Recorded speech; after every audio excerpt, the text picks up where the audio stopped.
nhưng mà không giàu tới mức độ.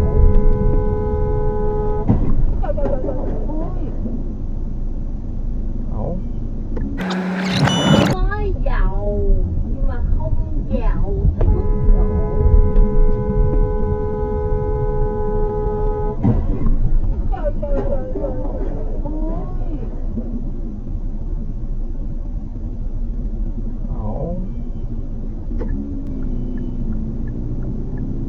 Ủa tả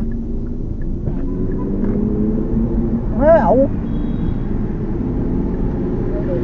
mấy ẩu nó vượt đỏ chú, nó vượt đỏ qua.